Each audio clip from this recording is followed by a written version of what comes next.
सबसे पहले पिछले लगभग 1 साल से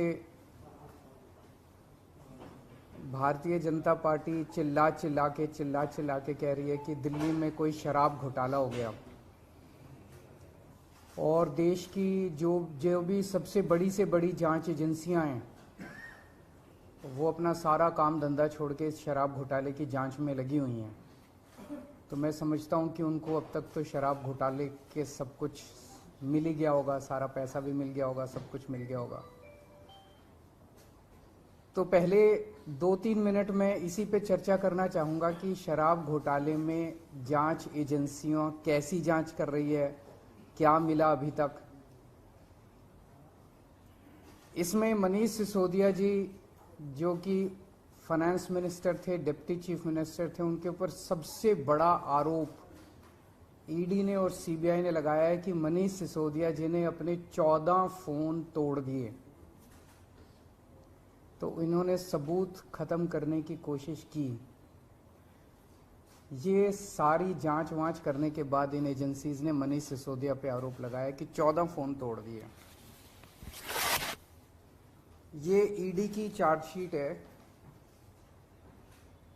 ईडी का डॉक्यूमेंट है ये, जिसमें इन्होंने ये 14 फोन का IMEI नंबर लिखा हुआ है कि ये वो 14 फोन है जो मनीष सिसोदिया के थे और जो मनीष सिसोदिया ने इन फोनों को डिस्ट्रक्ट कर दिया।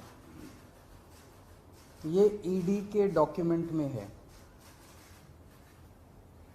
इसी के बाद ईडी की सीजर मेमो है।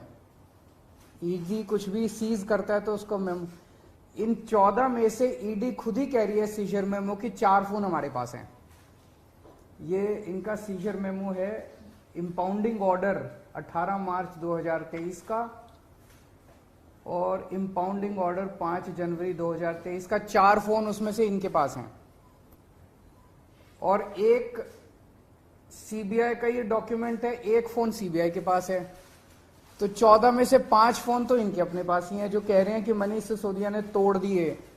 उन 14 में से 5 फोन ईडी और सीबीआई के कब्जे में हैं,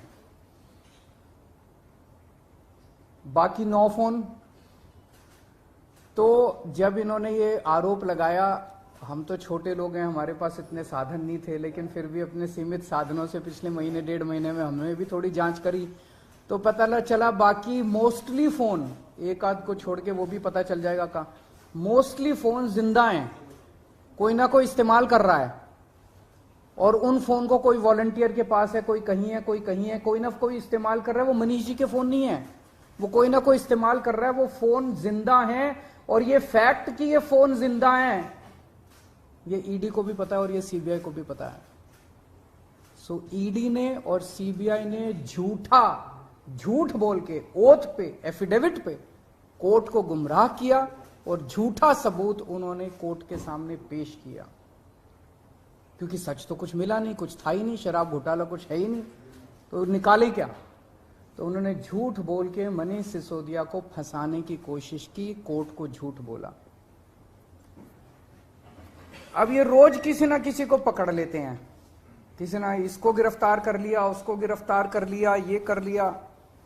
एक कोई चंदन रे, और उनको टॉर्चर कर करके, धमकियां दे दे के, मेंटली टॉर्चर करके, फिजिकली टॉर्चर करके, 3rd डिग्री करके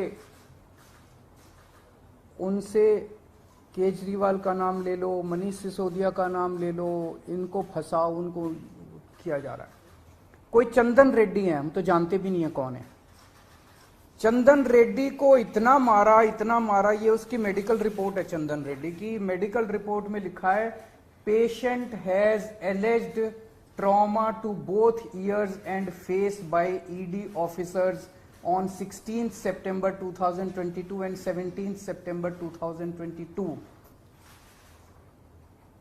पेशेंट ने दोनों कानों पे और फेस पे ईडी ऑफिसर्स के द्वारा पिटाई हुई 16 सितंबर और 17 सितंबर को, ऐसा कहा।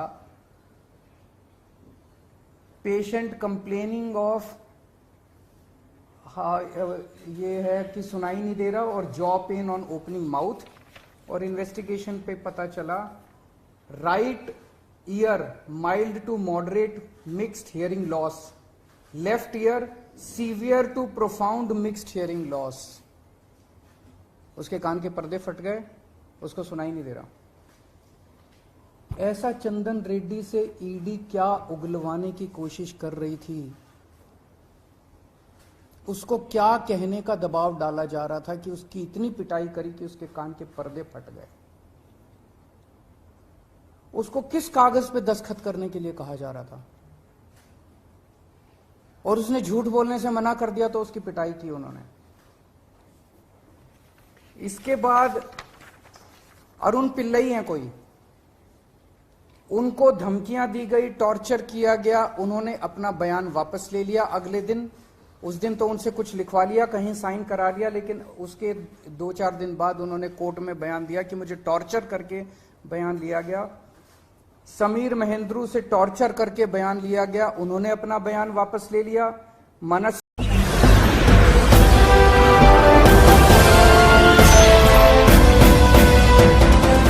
आप देख रहे हैं लाइव न्यूज 99, राष्ट्र सबसे पहले।